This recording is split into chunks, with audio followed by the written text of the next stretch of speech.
নমস্কার বন্ধুরা, welcome to Soma kitchen. আজকে আমি আপনাদেরকে করলার একটা খুব সুন্দর রেসিপি করে দেখাবো। যারা করলা খেতে ভালোবাসে না তারাও এইভাবে বানালে দেখবেন করলা খেতে খুব পছন্দ করবে। খুবই টেস্টি হয় আর খুব কম সময়ের মধ্যে বানানো হয়ে যায়। চলুন রেসিপিটা শুরু করছি।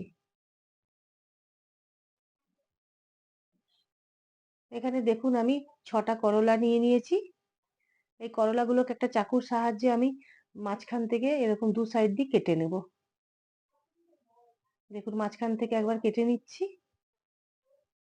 আবার সাইড দিয়ে একবার কেটে নিচ্ছি, মানে 4 ভাগ করে দেবো আমি।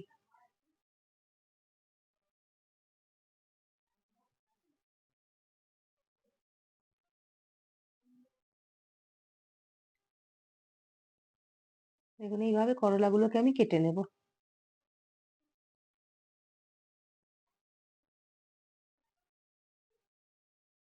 দেখুন সব করলাগুলো আমি একইভাবে কেটে নিয়েছি।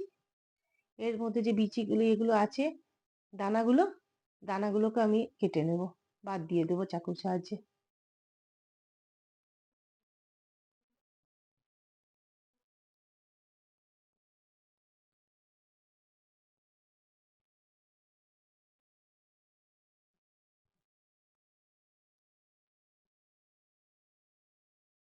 সব করলার দানাগুলো আমি বাদ দিয়ে দেবো।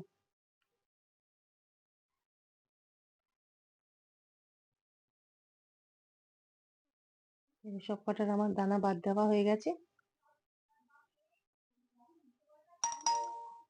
এবার একটা মিক্সিং বোল নিয়ে নিয়েছি, এতে কিছুটা জল নিয়ে নিয়েছি। জলের মধ্যে আমি নুন দিয়ে দিচ্ছি 1 চামচের মতো, আর একটু হলুদ গুঁড়ো দিয়ে দেবো।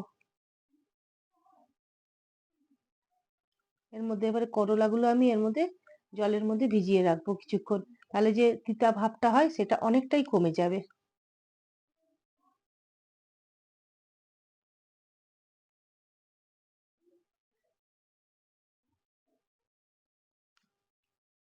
জলের মধ্যে আমি চুবিয়ে রাখবো 15-20 মিনিটের জন্য আমি।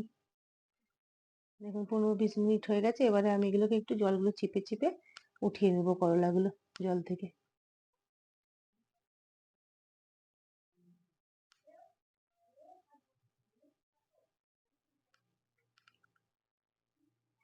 এবার গ্যাসে একটা কড়াই বসিয়ে দিয়েছি, এতে কিছুটা আমি সরষের তেল দিয়ে দিলাম। এর মধ্যে এবারে আমি করলাগুলোকে ফ্রাই করে নেব। তেলটা গরম হয়ে গেছে, দেখুন করলাগুলো সব এর মধ্যে আমি ফ্রাই করে নেবো হালকা করে।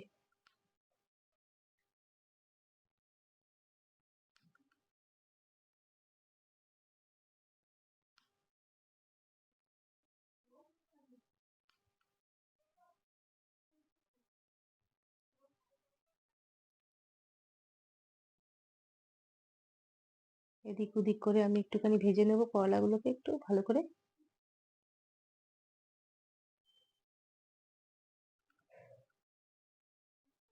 এবং করলাগুলো আমার ফ্রাই করা হয়ে গেছে।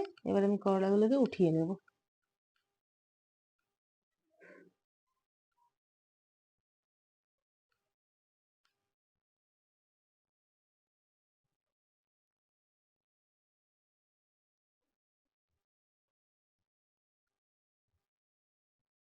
এবার এর মধ্যে তেলের মধ্যে আমি এই দুটো পেঁয়াজকে আমি একটু বড় বড় করে কেটে নিয়েছি, পেঁয়াজগুলো দিয়ে দিলাম। ডুমো ডুমো করে কেটে নিয়েছি একটু। এর মধ্যে কিছুটা আমি 8-10টা রসুনের কোয়া আর কিছুটা আদার দিয়ে দিয়েছি। এগুলোকে একটু হালকা করে ফ্রাই করে নেব। এর মধ্যে টমেটোও দিয়ে দেবো আমি। একটা টমেটো আমি নিয়েছি, টমেটোটা এর মধ্যে দিয়ে দিলাম। এবার টমেটো, পেঁয়াজ, আদা, রসুন এগুলোকে ফ্রাই করে নেব হালকা করে। এখন আমার একটু ফ্রাই করা হয়ে গেছে, এবার এগুলো আমি উঠিয়ে নেব।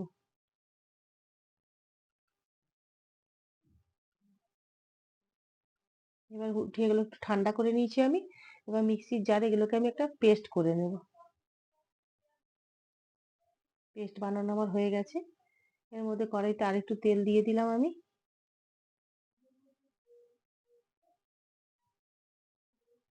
এর মধ্যে একটুখানি হাফ চামচ আমি গোটা জিরে দিয়ে দিলাম।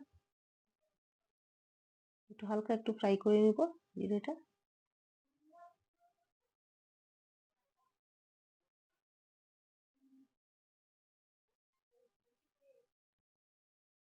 তেলের মধ্যে আমি 1 চামচ কাশ্মীরি রেড চিলি পাউডার দিয়ে দিলাম। আর 1/2 চামচ হলুদের গুঁড়ো দিয়ে দিচ্ছি। তেলের মধ্যে এটা দিয়ে দিলে কি হয়? কালারটা খুব সুন্দর আসবে।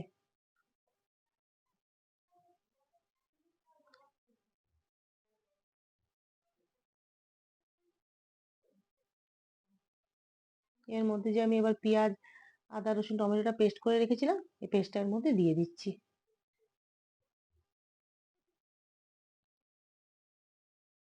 একটু ফ্রাই করে নেব কিছুক্ষণ, 2 মিনিটের মতো।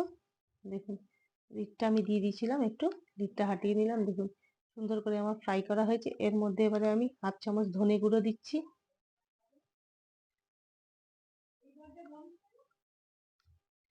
1/2 চামচ লঙ্কার গুঁড়ো দিলাম। তখন আমি কাশ্মীরি রেড চিলি পাউডার দিয়েছিলাম, এবার আমি ঝাল লঙ্কার গুঁড়োটা আমি দিচ্ছি। এর মধ্যে 1/2 চামচ আমি গরম মশলা পাউডার দিলাম, আর 1 চামচ আমি আমচুর পাউডার অ্যাড করলাম। ভালো মতো মশলাটা কষিয়ে নেবো এবারে। এর মধ্যে স্বাদ মতো আমি লবণ দিয়ে দিলাম।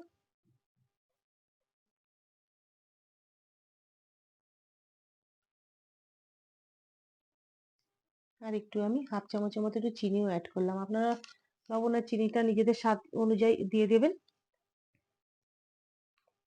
এবার লিডটা আমি দিয়ে দিলাম 2 মিনিটের জন্য, তেলটা যাতে ভালো মতো রিলিজ হয়ে যায়। এবং কভারটা সরিয়ে দিলাম, তেলটা দেখুন আমার খুব সুন্দর রিলিজ হয়ে গেছে। করলা তো আপনারা অনেক রকম ভাবেই খেয়েছেন, ভাজা। এইভাবে এরকম ভাবে একবার বানিয়ে খাবেন, করলার দেখবেন খুব সুন্দর লাগবে খেতে। এর মধ্যে একটু আমি জল দিয়ে দিলাম গ্রেভির জন্য। খুব বেশি গ্রেভি করব না, এটা একটু মাখা মাখাই হবে। এর মধ্যে এবার করলাগুলো আমি দিয়ে দিচ্ছি। বাচ্চারা তো করলা খেতেই চায় না, এইভাবে বানিয়ে দিলে দেখবেন বাচ্চারাও খাবে। আপনারা একবার প্লিজ এইভাবে করলার রেসিপিটা ট্রাই করবেন, আর আমাকে কমেন্টের মাধ্যমে জানাবেন কেমনি হয়েছে। দেখুন করলাগুলো আমি ভালো মতো মশলার সাথে মিশিয়ে নিচ্ছি।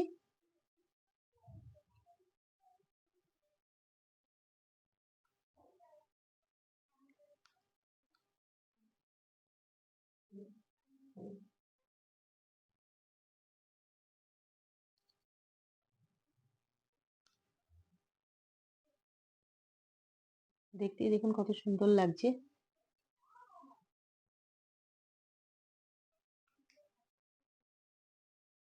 এবার আমি কভারটা দিয়ে দিলাম এই 10-15 মিনিটের জন্য। আমি আর মধ্যে মধ্যে এটা খুলে 1-2 বার চেক করে নিয়েছি।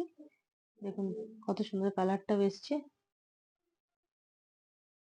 আমার বানানো হয়ে গেছে করলার ঝালটা। দেখুন খুব সুন্দর হয়েছে খেতেও এটা, একবার আপনারা প্লিজ ট্রাই করবেন।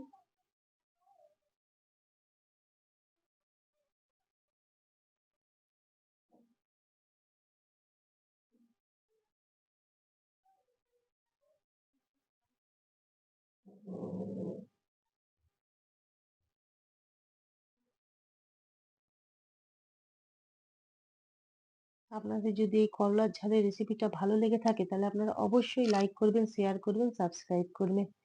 ধন্যবাদ।